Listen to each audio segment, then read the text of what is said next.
para o painel Indústria de Software Pós-IA, Adeus ao SaaS como o conhecemos? Vamos convidar aqui, vamos receber a Laura Constantini, fundadora da Nido, uma consultoria de family offices para investimento em tecnologia. Bem-vinda. Pedro Carneiro, Managing Partner da Ace Ventures. Luiz Sérgio Leonel Ultino, gerente de Departamento de Tecnologia e Comunicação da FINEP, uma das patrocinadoras do Habit Summit 2020. E Lauro de Lauro, diretor adjunto da ABS e Special Project Chief na SkyOne, que será o mediador do painel.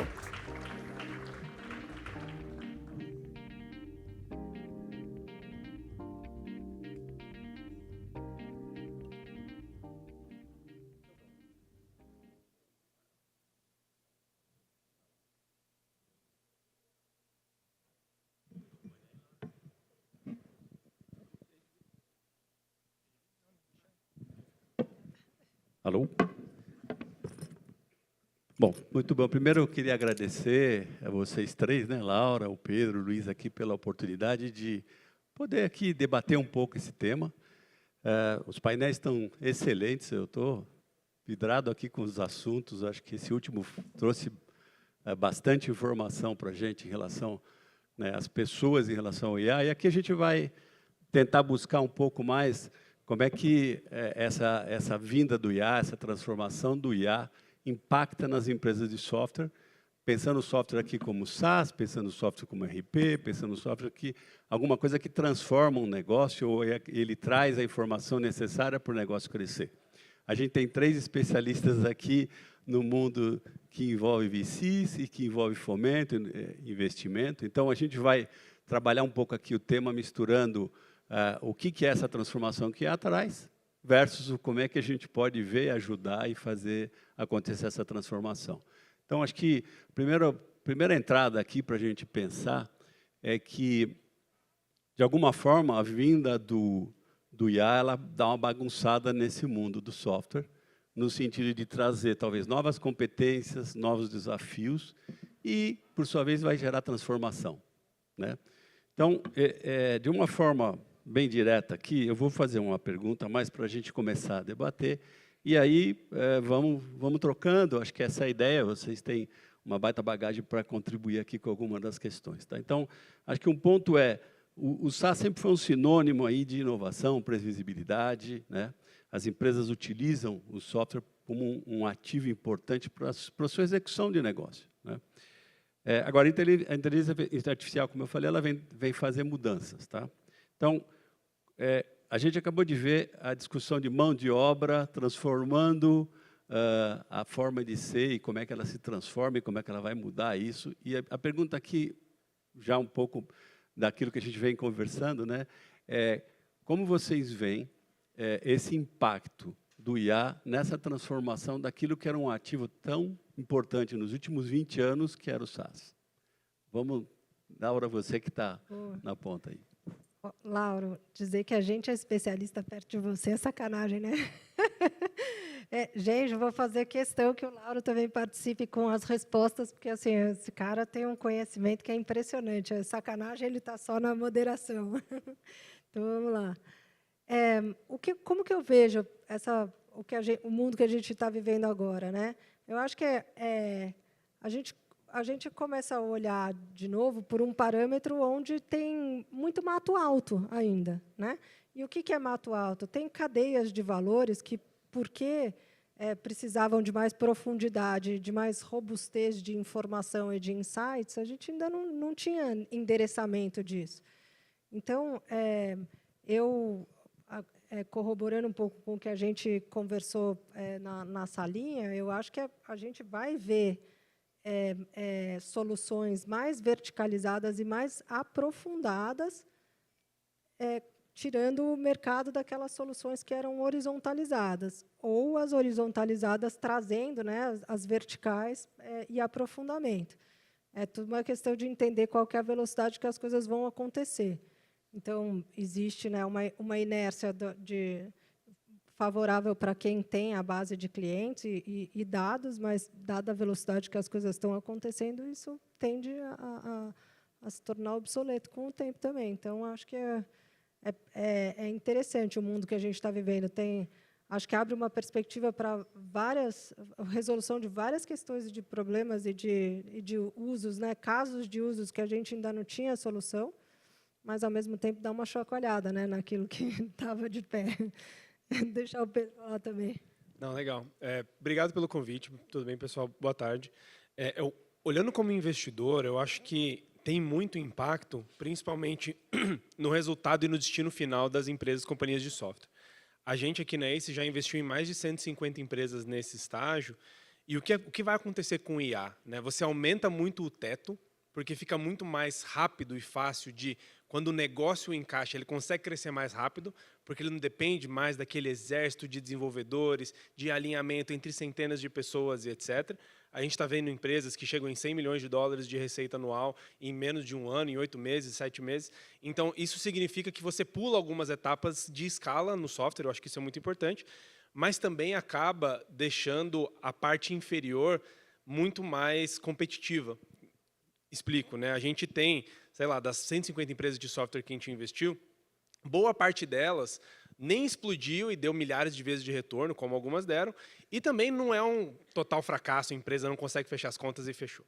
Tem um volume naquele meio do caminho que é o que você falou, da construção de ativos, né? Que, bom, tudo bem, eu não criei um unicórnio de $1 bilhão, mas eu tenho um ativo aqui, eu tenho alguma coisa que eu consigo aproveitar.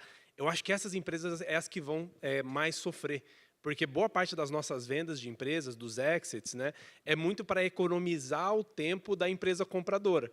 Né, que a gente vende uma empresa para o Itaú, ou a gente vende para a local web, boa parte da lógica, tanto de quem compra quanto de quem vende, legal, eu tenho esse ativo aqui que eu não consegui monetizar como eu poderia, mas eu estou economizando 2 anos dessa grande empresa, e isso sim tem valor para eles. E eu acho que isso vai ser cada vez mais difícil, porque o que as grandes corporações vão olhar agora é o custo-benefício de você pegar algo desconhecido versus fazer dentro de casa, que pode ser que não demore mais esses 2 anos. Então, a gente vê que vai ter um certo achatamento nesse meio da indústria.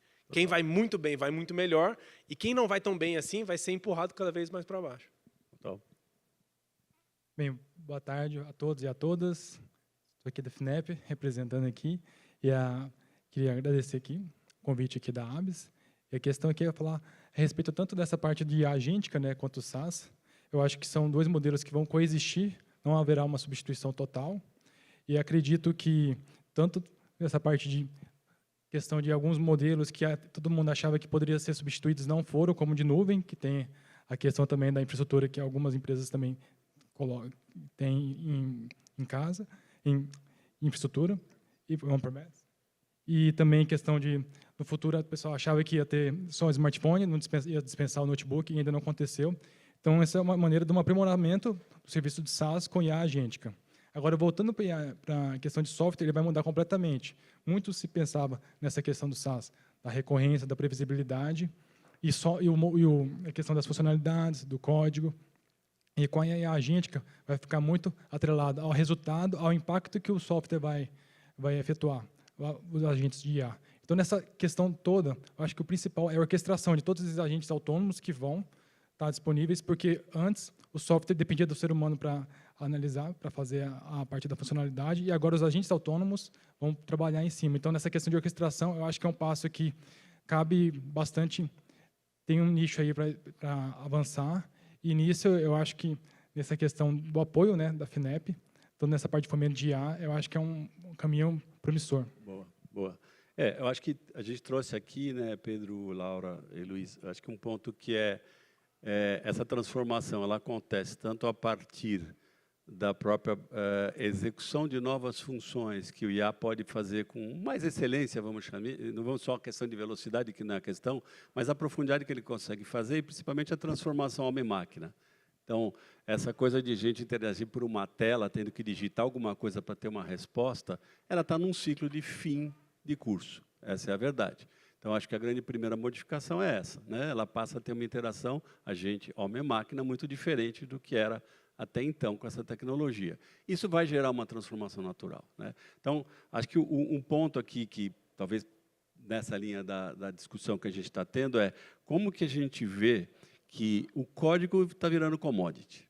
Então, hoje, um IA consegue fazer um bom código, se não um código inteiro, ou revisar um código, né? Então, essa capacidade ela é importante para quem é de software, quem desenvolve e tudo mais. A outra coisa é, cada vez mais as empresas querem a solução de um negócio. Ela não quer uma ferramenta, ela quer a resolução de um use case que traz para ela um benefício, né? Que seja financeiro, seja de escala, seja o que a gente quiser, né? Como é que vocês veem? E aí, aproveitando depois da sequência deles, você dizer como é que o FINEP pode ajudar a gente nessa escalada, vamos chamar assim, como é que vocês veem, a partir de um olhar de VC, né, que empresas de alvo a serem investidas têm que ter uma certa visão, ou como é que elas têm essa capacidade de visão para poder pensar que essa é uma transformação importante do core do negócio, que é um desenvolvedor de SaaS? Bom, posso começar aqui. Eu acho que a gente, às vezes, confunde um pouco o fato de existir uma camada conversacional em cima de uma base de dados e de uma inteligência com tudo migrou só para isso, né? Então, ainda essa camada conversacional, que é o que permite ainda mais democratização, né, da tecnologia, porque nem escrever mais talvez precise, ela é muito interessante, justamente porque ela transforma a agilidade e traz insights, inteligência para um momento que talvez a pessoa não possa acessar ou não tenha acesso. Então, é o vendedor na rua e coisas assim. Só que isso é só uma camadinha, né? Por baixo disso, tem toda a inteligência que ou ela vem de integrações ou ela vem de algo mais robusto, que vai agregando todas essas camadas. Então, hoje em dia, quando a gente olha para uma solução, o importante é entender o que tem de único naquilo, porque a camada essa camada de conversacional ela é muito simples de ser criada hoje em dia. Então, é justamente de onde ela está tirando as informações e os insights que é o que é mais relevante, né? Então, de uma certa forma, tem uma confusão generalizada e, às vezes, tem uma coisinha que é uma camadinha no WhatsApp. Fala, gente, mas isso não é nada. Isso, porque o cara criou uma solução que é uma camada conversacional com a conta corrente que ele tem no banco. Mas vocês acham que o Itaú não tem? É claro que o Itaú tem. O Itaú, o Santander, todos eles têm. Eles estão... É que, dada a quantidade de dados e de compliance que ele precisa cumprir, ele está sendo cauteloso, mas aquilo tem muito pouca barreira de entrada. Então, é isso que a gente fica tentando entender, né? Eu acho que tem duas mudanças importantes para as startups, que primeiro, não existe mais, ou não deveria existir, uma divisão tão clara entre eu sou tecnologia ou não sou tecnologia. Né? Teve uma startup que eu estava avaliando para investimento e eu comecei a entrar mais a fundo de como é que funcionavam os modelos, se era personalizado, se eles usavam um modelo generalista, se era um wrapper. Ele parou a reunião e falou, não, isso aqui você vai ter que falar com o meu cara técnico. E a minha pergunta mas eu consigo ser mais técnico que você, CEO do seu próprio negócio? Então, temos um problema. Então, essa divisão acaba caindo porque o técnico já não é mais tão técnico. E você precisa entender o mínimo da camada de tradução, né, para esse técnico. Então, o CEO, o cara de negócio, ele precisa ter esse ponto de contato, porque eu acho que a segunda mudança o negócio começa a ter muito mais importância do que o produto. Tinha muitos negócios que sobreviveram em cima de bons produtos, mas de modelos ruins de negócio. E agora é o contrário, porque um bom produto é muito mais fácil de você colocar de pé. Então, conseguir colocar isso na cabeça do CEO, e é por isso que ele precisa aprender muito sobre a tecnologia, porque ele vai tomar decisões de negócio baseado na tecnologia que ele tem disponível, sabe? Então, essa divisão, e o que era o padrão nosso, né, como VC, que tá bom, um grupo fundador é um trio, um cara de vendas, um cara de estratégia, um cara de produto, um CTO, alguém de tecnologia. Isso já não é mais tão verdade. E uma outra coisa que acaba confundindo muito o meio de campo também para os investidores é a jornada do Venture Capital, ela está cada vez mais mista e mais cinza. Porque antes, 5, 10 anos atrás, era uma corrida de revezamento muito clara. Você levanta o dinheiro de um anjo, aí você constrói um MVP, aí você levanta o dinheiro do pré-seed, aí você constrói um outro produto. Então, os milestones de captação mesmo de recurso era baseado no produto.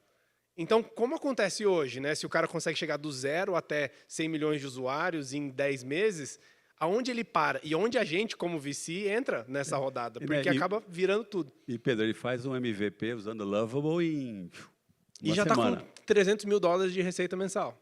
Então, é por isso que eu digo, o teto fica muito mais alto, porque quando o produto tem um aspecto viral e ele dá certo, ele pula todas essas etapas. E a gente, como VC, fica, caramba, como é que eu invisto no próximo Lovable? Nesse caso, para a gente é impossível investir 1 milhão, 2 milhões. Esse cara ele vai pular toda a jornada. Então, acaba até redefinindo o que a gente considera como estratégia de investimento. E aí, Luiz, aproveitando esse lado, a gente está falando de empresas nascentes ou a serem investidas, mas você tem, pelo menos pelos próprios estudos da ABS, milhares de empresas estabelecidas no Brasil e que precisam se transformar, né? E a FINEP, aí, nesse momento, você pode contribuir com a gente muito, muito aqui, né? Vamos lá, pessoal. Vim aqui para tratar da FINEP num momento muito positivo, que eu posso falar para vocês. Nessa questão de disponibilidade de recursos, muito relacionado ao FNDCT.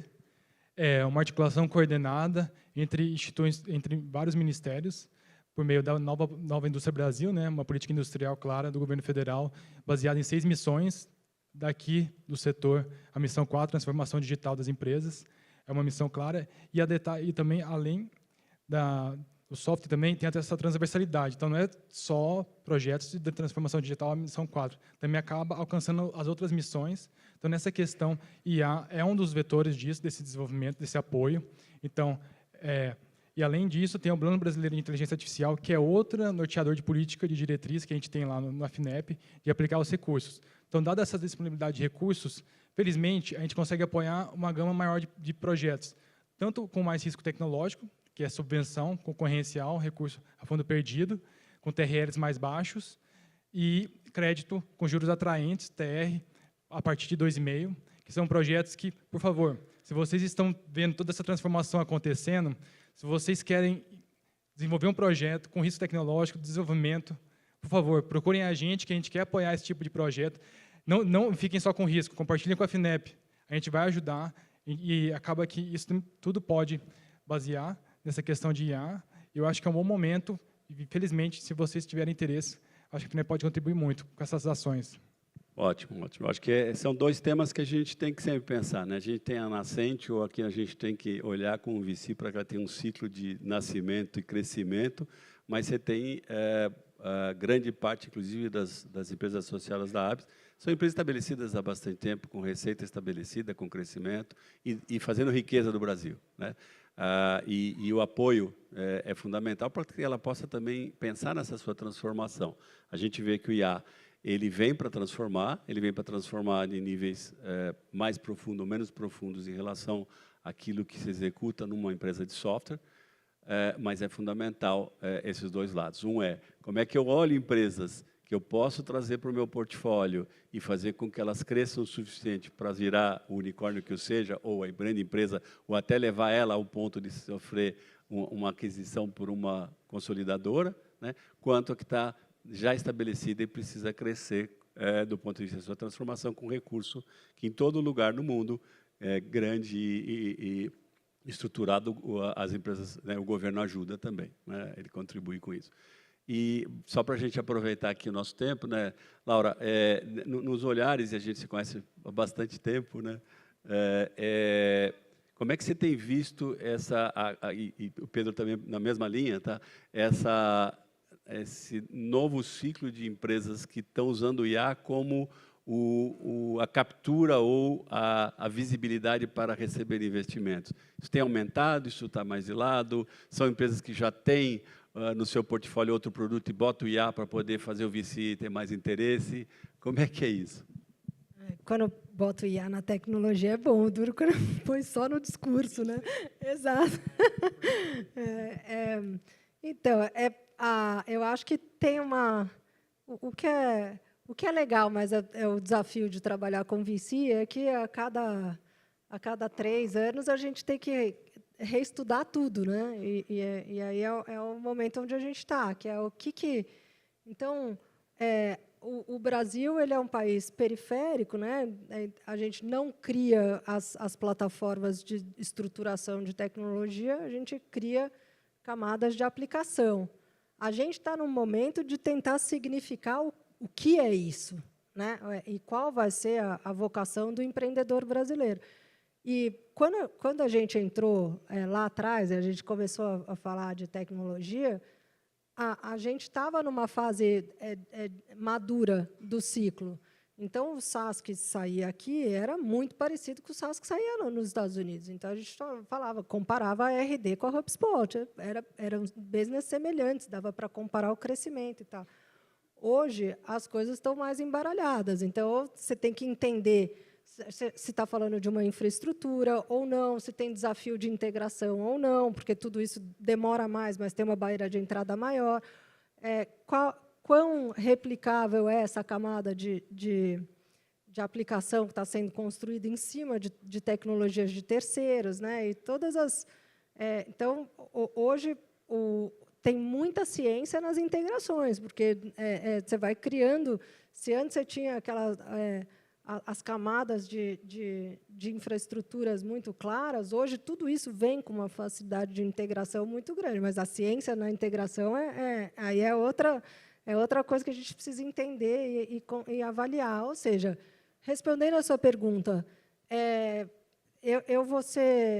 eu estaria sendo simplória dizer aqui que a gente sabe direitinho como é que as coisas vão funcionar. Não sabemos. E assim, o que a gente tem estudado, o que é ótimo, né, de estar num país periférico, e quando a gente olha para lá, para os Estados Unidos, a gente aprende mais ou menos o que pode chegar aqui em algum momento. Mas a lógica regional e tal, e de fato, o que vai sair daqui, é difícil de dizer com certeza. Temos hipóteses.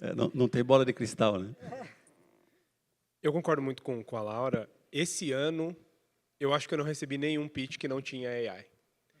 E o nosso trabalho, além, que eu acho que é uma parte legal, interessante do trabalho do VC, né, que a gente precisa ser mais especialista do que o cara que é especialista para poder decidir se vale a pena o investimento ou se porque essa camada de AI que os empreendedores colocam na comunicação, mesmo sem querer, é um caminho para você puxar investidores menos técnicos, porque eles vão entrar na hype, né? Então, isso aconteceu já com blockchain, e com Web3, e com Insir IoT, enfim, tem gente criando só fundo só para isso e tal. Então, lá atrás, né, colocava lá o nosso chapéu de especialista em blockchain, mas por que precisa de blockchain? Por que precisa ser descentralizado? Por que precisa ser auditável? E aí todo mundo congelava porque encontraram alguém que entende alguma coisa. E é a mesma coisa. Então, acho que o primeiro trabalho hoje, quando a gente recebe os empreendedores, tá bom, deixa eu tirar a camada aqui que você está colocando, fingindo que é AI, e vamos ver realmente o que tem ali dentro. Por isso, esse nível de ter essa capacidade técnica é importante. Só que quando vem um empreendedor, por incrível que pareça, quando vem um empreendedor que não fala que usa IA, eu falo, uau, finalmente, alguém que está falando do cliente, alguém que está falando dos problemas. Para de falar da tecnologia, né? Todas as vezes que a gente senta aqui, a gente fala, tecnologia é meio, blá, blá, blá. Mas o empreendedor, ele começa com, sou uma plataforma de otimização da relação com os consumidores através de IA. Cara, é a empresa de todo mundo. Uhum. Então, conseguir cortar, né, esse gerador de lero-lero no meio e falar, esse é meu cliente, esse é o problema que ele tem, é assim que eu resolvo. Isso. E aí o meio do caminho pode mudar, né? Daqui a um ano pode ser uma outra coisa. Né, e a gente fala muito e aprende muito que as boas soluções de IA são as que resolvem use cases, né? Um bom use case resolvido por um agente, ele tem futuro e dá ROI. Aquilo que vem na fumaça não vai chegar a lugar nenhum. E esse exemplo que o Pedro deu do blockchain é muito legal, porque como o blockchain também é uma plataforma que a gente está entrando num estágio de mais maturidade do que IA. E o que é legal é olhar e ver os padrões, né, de comportamento das pessoas em relação a esses shifts transformacionais. E lá atrás, a pergunta, né, a se fazer no blockchain era o porquê, porque é mais caro. né? E aí, às vezes, você falava, não, mas isso aqui está num contrato, está no papel, não precisa E foi então que a gente foi começando. Hoje, tem coisas que realmente fazem sentido estar em blockchain. Mas não é qualquer contrato. Que foram aqui e sobreviveram. Exato. E tudo bem. Luizão, e como é que você vê né, a chegada de pedidos para o FINEP pedir financiamento de IA e a sua evolução dentro disso? Como é que isso acontece? Não, acaba que muitas das empresas, né, submetem projetos para a FINEP, muitos desses quesitos que eles falam, assim, tudo por meio de IA, mas na hora que a gente recebe um projeto, vamos primeiro falar de crédito. Na hora que a gente recebe um projeto de crédito, a gente tem vários indicadores lá que a gente avalia os projetos para designar o enquadramento. Então, nesse quesito, os projetos mais arriscados tendem a ter uma taxa, um enquadramento melhor, então uma taxa mais baixa e vice-versa. Então, uma coisa que é bem recorrente assim de tudo, sempre as empresas mandam as propostas e ficam muito focadas no que vai fazer.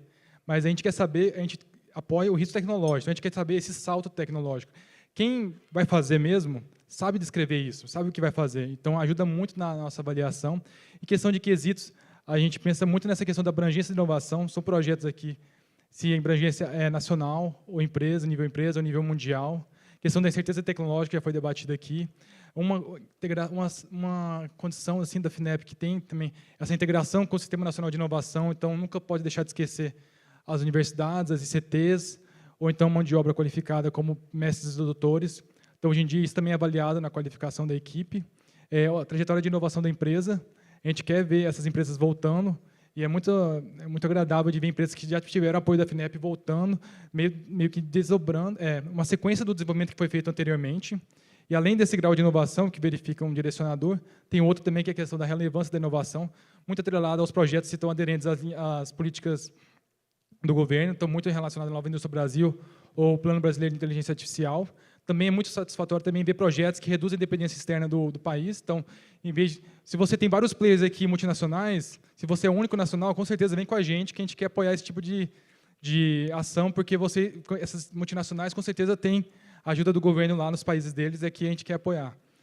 Questão também da cadeia valor global, de que você poder também exportar esses produtos, isso também é bem visto pela FINEP, e outros direcionadores muito relacionado a essa capacidade de internacionalização, também é um ponto positivo, e essa capacidade de impacto na estrutura de mercado. E voltando essa questão de dados também, é muito importante essa questão da LGPD, e também de externalidades também, tanto tecnológicas quanto sociais, a respeito dos projetos. Então, uma gama muito ampla assim, de direcionadores que a gente avalia, né? E essa integração com os projetos, com a tríade ICT, Universidade e Empresa, algo que a gente visa bastante apoiar. Boa, boa. Então, a gente tem tempo um pouquinho ainda, vamos aproveitar ele, né? Eu acho que a gente falou de 2 pontos interessantes que nortearam um pouco aqui vocês três, que e muito do painel anterior, que são as pessoas, né? Então, olhando pelo lado, o Pedro falou, se o founder não sabe, se o principal executivo não sabe bem qual é o negócio, não é por aí que ele vai conseguir vender o projeto dele, né? Como é que vocês têm visto, já nas investidas, ou em rounds, ou até em alvos, né, de aquisição, essa relação do time, né? O quanto o time, e aí, como a gente está num painel de o quanto esse time necessita de entendimento, e muito menos técnico e muito mais estruturante, ou fundamental, né, do fundamento. Como é que vocês têm visto isso nessas empresas que vocês têm, ou do portfólio, ou estão vendo como alvo? Eu tenho certeza que, se você fizer essa pergunta para os VCs, eles vão ter respostas diferentes, mas o que eu olho é a profundidade e a intimidade que aquele time tem com a questão que ele está querendo resolver, ou com a pessoa que ele está atendendo, né, que tem a ver com quem tem o problema. Porque, de fato, a gente tem todas as condições de ter uma profundidade e de resolver o problema de uma forma muito mais completa e complexa do que tinha antes. Então, isso significa que o entendimento daquilo, e às vezes para entender um problema você precisa entender o funcionamento de uma cadeia de valor inteira, é muito relevante. E aí vem, né, o que tem por trás dessa experiência, e muitas vezes tem uma vivência em relação a outras experiências prévias, né? seja empreendendo mesmo, ou seja lidando com aquilo de um outro jeito. Então, isso é muito relevante. Quando a gente fala com um empreendedor, assim, no estágio que a gente entra, o time é basicamente o único ativo que é imutável, né, que a gente está investindo. Todo o resto pode mudar, o cliente, o produto e tudo mais. E a gente consegue extrair bastante coisa em uma conversa com os empreendedores e com os founders, só que quando a gente faz a avaliação aprofundada, a gente vê muito mais dos founders no trabalho que eles fazem, nas coisas que eles criam, né? Então, a gente fala que a criação é um espelho do criador. Então, você pode me falar uma coisa, mas quando eu olho o teu produto, eu sei o que você pensa. Quando eu olho a tua estratégia, eu sei o que você pensa. Quando eu olho as pessoas que você contrata, eu sei o que você pensa. Então, olhando para os founders e para os empreendedores que, né, já tinham um negócio, por exemplo, que não estão criando algo específico com IA hoje, uma das decisões que, para a gente, muda um pouco a percepção e que ajuda a entender qual que é a cabeça do empreendedor ok, aí eu estou tocando negócio desde 2020, chegou essa onda de IA, eu tenho 2 caminhos. Número 1, o que eu faço para colocar IA no meu produto? Como é que eu consigo colocar esse carimbo e agora eu também sou IA, eu entro no bonde, etc.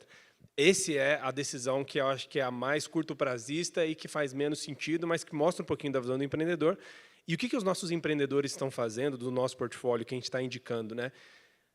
Coloca AI em tudo que for óbvio, repetível e, né, tradicional. Então, as áreas financeiras, de 8 pessoas foi para 1.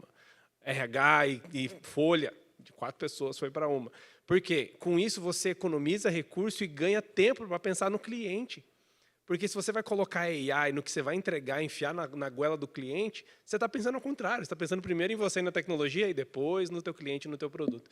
Então, as nossas empresas estão nesse processo de deixar tudo que não é servir o cliente o mais enxuto, o mais automático e o mais terceirizado possível, e é isso aí. Porque isso dá espaço para elas fazerem algo mais customizado. E eu vejo muita empresa fazendo o contrário. Mantém lá um time super robusto, bem estruturado em coisas que não são o objetivo final e vai e tenta colocar feature A, B, C e AI e acaba virando um Frankenstein na ponta.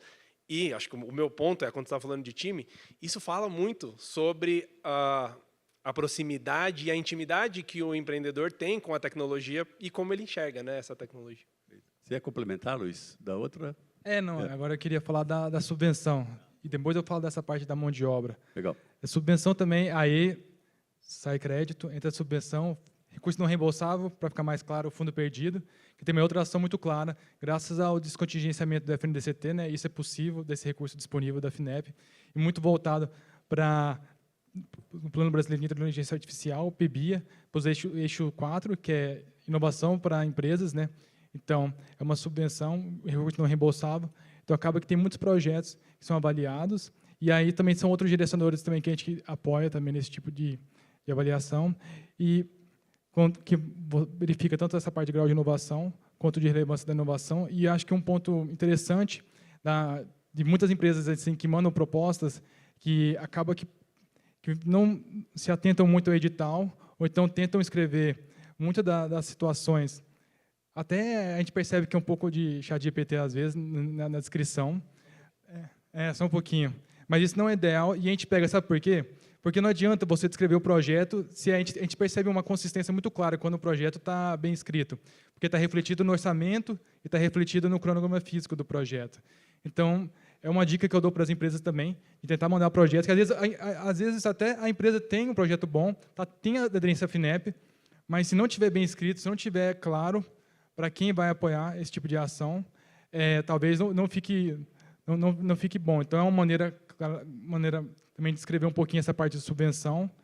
E, dados os recursos que tem disponíveis, a gente está rodando uma chamada que foi fechada, e aí a gente conduziu, né, nesse momento também, com disponibilidade de recursos, um modelo de fluxo contínuo, que ficou aberto, diferente daquele edital tradicional, que ficava uma janela de 2, 3 meses e submetia as propostas.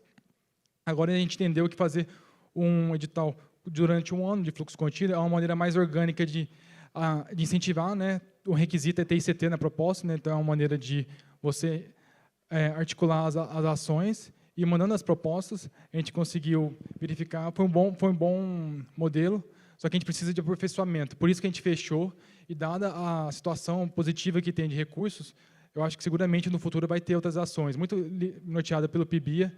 Então é um tipo de ação, só que aí é relacionado com as linhas temáticas, não é de acordo com o que a empresa vai desejar fazer. Se tiver conciliação, ótimo. Então, no futuro deve ter um lançamento de alguma coisa a respeito disso. E as linhas temáticas, se tiverem algumas ações relacionadas a isso, eu acho que vale a pena tentar e ter esse apoio para a gente apoiar. Ótimo, muito bom. Eu acho que é um bom caminho de as empresas estabelecidas olharem, né? Acho que a gente teve aqui palestra do BNDES falando, da FINEP, né, da Embrapi. Então, a gente na ABS tenta trazer o tempo inteiro para o ecossistema as visões de fomento e de incentivo que o governo traz. Também a parte de VC para que possa pensar nisso, né? Quem tem uma empresa também tem que pensar em como fazer ela crescer com aquilo que o mercado oferece, né? Eu acho que cabe uma última pergunta que eu deixo para vocês, que acho que a gente vem debatendo muito essa transformação e como o IA entra agora nesse momento. A gente falou muito de mercado, né? Ou seja, o que a gente quer é solucionar problema de cliente. E isso é que vai dar valor, isso que vai dar o ROI final e que faz a empresa crescer e que remunera todo o ecossistema, né? Tá? Se vocês quiserem deixar alguma mensagem do ponto de vista desse ponto de como usar bem o IA para que faça a sua empresa virar, né, crescer ou escalar, e você, Luiz, aquilo que você já comentou de FINEP, acho que a gente tem alguns minutinhos finais aí. Bom, legal, vou ser breve aqui. Quando a gente falou da questão da democratização do acesso à tecnologia, isso é um negócio incrível e é muito legal. Então, no painel passado, acho que a Silvia também comentou, né, da importância do humano no contato com o humano e a questão, né, de profissionais como os professores e como que isso... Agora, você imagina que antes tinha uma questão, uma barreira entre o professor explicar o que ele queria, dado o mindset ser tão diferente, para o desenvolvedor de um app, de um produto de tecnologia. Essa barreira encurtou muito, porque agora o professor faz alguma coisinha ali em cima de algo que ele consegue decifrar, e aí sim o dev vai fazer as integrações, vai fazer a coisa ficar mais robusta. Então, a gente vai ver, sim, todo mundo usando de uma forma que o trabalho de pessoas que vão lidar com pessoas vai ficar cada vez mais interessante também. Então, eu acho que a gente vai passar por uma fase muito legal nesse sentido. E eu não tenho essa preocupação do AI substituir tudo, porque, no final, nós somos uma máquina química e a gente lida bem com humanos porque tem muito além, a nossa forma de comunicação vai muito além da verbal, né? Então... Muito bem. Eu estava num painel algumas semanas atrás e um empreendedor perguntou como a gente toma decisão pensando em tudo que está mudando, né? Ele falando sobre tecnologia e tal. E a minha resposta, que eu acho que é o meu recado final aqui, foca naquilo que não muda, né? Quais são as dores do cliente que não mudam? Quais são as necessidades que não mudam? E aí eu vejo que os empreendedores, por conta dessa velocidade de mudança, eles escolhem um dos dois caminhos. Ou não fazer nada, eles ficam congelados, falam, não, eu vou esperar. E esperar é sempre a pior solução. É o pior né? momento. Mas tudo bem. E a segunda não, eu preciso fazer o que está todo mundo fazendo. E existe um terceiro caminho que tá bom, tira esse ruído da frente, e o que não está mudando? E como é que eu consigo focar e colocar energia nisso, enquanto essa onda passa, sabe? E o que ficar, que nem o blockchain, vai permanecer, e isso vai integrar no dia a dia. Então, para os empreendedores, né, para quem está trabalhando hoje, foco naquilo que não muda, naquilo que 10 anos atrás continuou como é hoje. E normalmente tem a ver com a necessidade do cliente, com o que ele está procurando, e isso raramente muda. Total. Só falar uma última palavra aqui a respeito dessa situação positiva que a gente tem enfrentado aqui da FINEP, né? Então, falar que, graças ao descontingenciamento do FNDCT, foi possível toda essa ação, essa questão de recursos disponíveis tanto para subvenção quanto para crédito, e, além disso, teve uma PLP recentemente aprovada de vir mais recursos de crédito para a FINEP. Então, é uma maneira de poder potencializar todas essas ações de uma maneira articulada, coordenada, por uma política industrial clara e objetiva. Então, é uma satisfação de estar aqui. E aí, por ter recurso, agora a FINEP acaba que é sempre convidada para participar dos fóruns, e é uma satisfação muito grande estar aqui e poder falar desses instrumentos para poder apoiar a inovação, para poder apoiar o risco tecnológico. E, se vocês tiverem aquele projeto da gaveta com risco, por favor, compartilhe conosco, que a gente quer apoiar. Muito bom, ótimo. Obrigado a vocês. Tamo junto.